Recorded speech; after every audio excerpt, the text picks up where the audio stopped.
बिस्मिल्लाहिर्रहमानिर्रहीम। इस्लामी महीनों के नाम: मुहर्रम, सफर, रबीउल अव्वल, रबीउल सानी, जमादियुल अव्वल, जमादियुल सानी,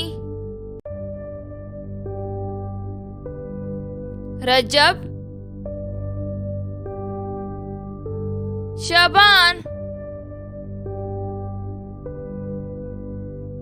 रमजान,